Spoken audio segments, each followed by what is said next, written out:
What's up everybody, Alex here, and welcome to the Dota Underlords Best Builds of the Week, the weekly series where I show you guys top 5 meta builds to help you rank up in Dota Underlords. Now this week we've got 4 trolls, 4 knights, and healers. And guys, this build has been absolutely fantastic, and I was wrong in the past to doubt Happy Hour Joel, because I gotta be honest with you, with the healing composition and the warlocks and the knights, there is so much sustain in this fight. Now, yes, one thing that I will mention is that you are going to 4 trolls relatively early as soon as you can, because they're going to be leading you in DPS for most of this. Honestly, they will be. You'll be surprised at the amount of DPS 4 trolls will be doing early on, simply because of the attack speed, especially if you can get something like a Chrysalis or anything along those lines.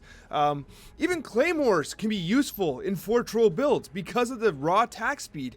Now, a few things worth of note here. Now, I do show 3-star units, and one thing I should note is that whenever I show a 3-star unit, it's not that it's mandatory in the build. It's just to help you identify which units currently have the new 3-star benefits. Like Omni Knight recently just got buffed so that his Purification has additional hits 2 cells of range at 3 stars. So every unit you see with 3 stars is not mandatory that you get them to 3 stars, for instance. In fact, if you have a Dazzle 3 stars, he's in the wrong spot. He should be centered to your composition because he has like the Vesture of the Tyrant type effect. But at the end of the day, if you see a 3-star unit, it's just to remind you that if you get that unit has a special 3-star benefit. Now, the main kind of sustain in this build is going to be the healing and warlocks. Warlock being one of the alliances that even at 3, you're still getting an additional benefit from having a 3rd warlock, because you get an additional warlock activation. You get an additional heal there. So with Luna, don't make the mistake of running a Mask of Madness on a 3-star Luna. I've seen it. It shatters my heart. Don't do it. With Troll, Sven is an absolute must run. His cleave ability and his God Strength will absolutely just carry you. He could very well lead you in DPS, Sven, because of the 4 troll bonus. And of course, Batrider, he's a good target for the Arcane Boots because he has only 20 mana, so he activates the Arcane Boots near immediately, which helps all your spellcasters get their spells off relatively early, which is going to help with the Warlock bonus because they're going to keep that front line sustained.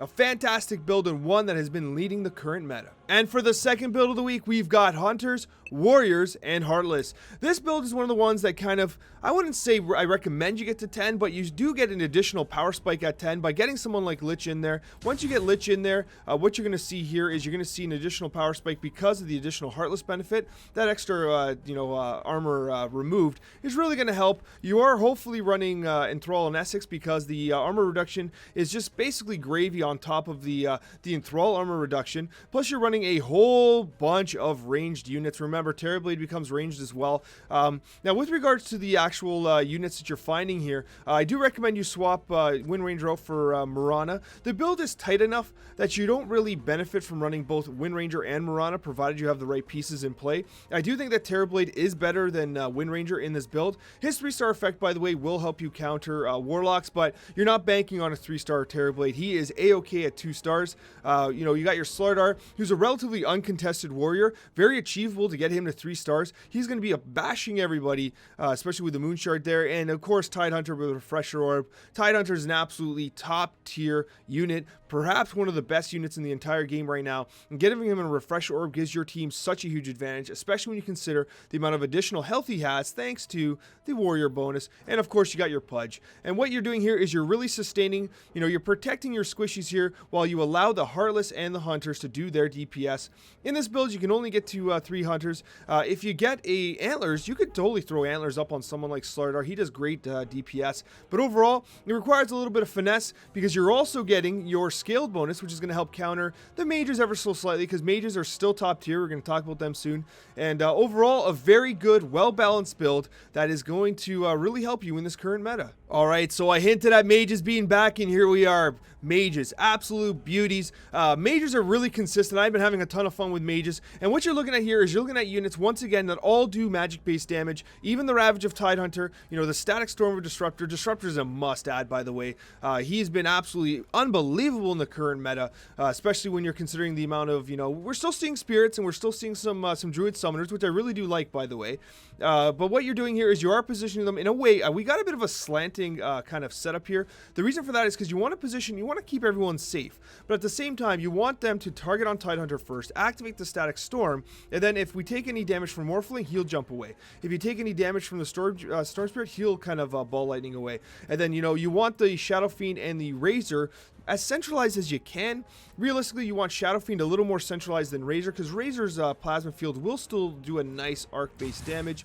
And once again, you have the Crystal Maiden at the back. If she gets pulled, it's not the end of the day. You know, Pudge is relatively common because Heartless is still fantastic. You do want you want to prioritize your Keeper of the Light, of course. Keeper of the Light is much more valuable than Crystal Maiden, even at 3 stars. You are running Lich if you get the opportunity to run Lich. Scythe of the Vise, of course, an awesome item in any Mage build. You are looking to get Voidstone. Voidstone's almost an auto pick in any situation, honestly. It's probably the absolute best tier 1 item. But you know, Arcane Boots really help you a lot too.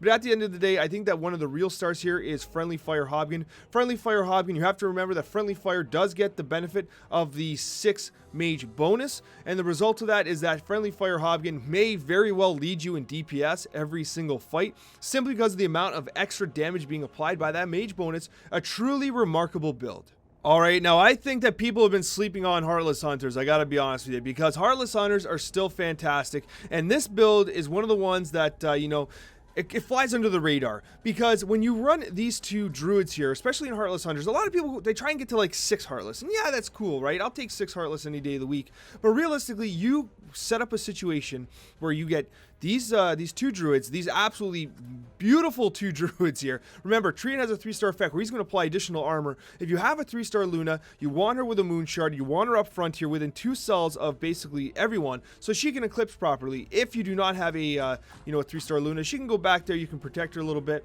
I do like having the Lifestealer. Mask Command is mandatory, by the way, on Lifestealer. I like having him at the back here. The reason for that is because I want him late to the fight. Sometimes I see players and they put Lifestealer up front. He just gets focus fired and dies. You want him to be one of the last ones up. In a close fight, he's just going to win. He's going to win the end of the round every single time. Have him come late to the fight and he will carry you. You are running your Vigilance, of course. Marana in the corner here so that if she gets Pudge pulled, that she'll just jump to safety with her leap.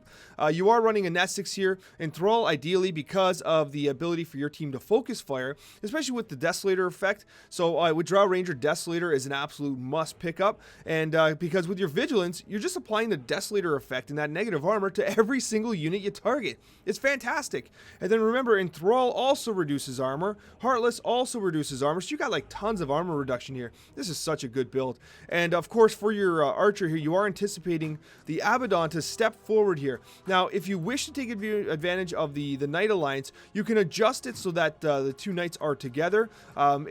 It takes a little bit of, you know, strategy and thinking there. You know, this is fine. You are getting, like, I mean, I shouldn't say it's fine. Ideally, you do want that reduction. The thing is, though, is that you got a super tanky Pudge. You want to make sure you're doing as much damage as you can. This is a little bit more of a burst build, right? So, anyways, at the end of the day, if you do this here, you're going to get additional armor on Pudge and Luna, which is fine. You're going to sacrifice a little bit of damage on Luna. You could push them over a little bit, do something like this, and that's fine too. That'll work. And what you'll end up getting here, the only problem is you get the Bears doing an extended run, right? You could even put him there, but ideally what you're going to have is you're going to have the Archer spawn here. You're going to have Lifestealer make his run. The Bears kind of come across the side there.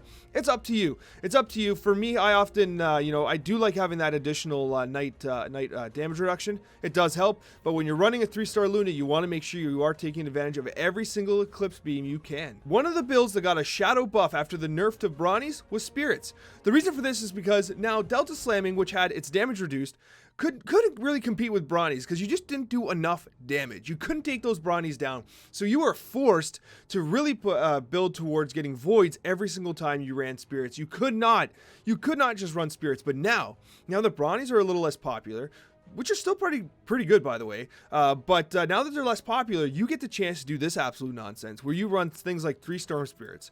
You stack Delta Slams everywhere. You get Blink Dagger on Ember so that he Delta Slams right away. You have a Voidstone on a Keeper of the Light with a Crystal Maiden. Both ones on the corner here. You want that extra mana generation, sure. The Tide Hunter, simply to stun and lock down that front line. You're looking for a 3-star Earth Spirit if you can. Earth Spirit's almost completely uncontested every game. The Warrior builds don't really use them. And the only ones that do is Spirits, right? He's a damn good unit. And of course, you got the Void Spirit as well, who's absolutely fantastic. I've been baited into actually putting the Refresher Orb on Void Spirit before, simply to stack even additional Delta Slams. But I do recommend that additional lockdown from Tide Hunter. I recommend this positioning here. You can even do something like this if you want, just so that he geometric grips across the corners. I do like having Ember Spear here because he's going to blink over there anyways. You want to bait the enemy team into the center as much as you can. In this build, I do like running Friendly Fire Hobgoblin because of the additional Mage bonus, and generally speaking because he just works better than the other Underlords. He just works in this build. It's going to be a really scrappy build. Guys going to be bouncing and flying everywhere, but it's a great one. It's a great one, and with the reduction of the currents of Brawnies, it is on the top of the meta. Once again, spirits are back. Guys, if you have any questions, let me know in the comments below. You know I'm happy to answer them, and thank you so much for watching, and a very special thank you to all of my wonderful subscribers. Take care, everyone, and I hope that these builds help you find success in Dota Underlords.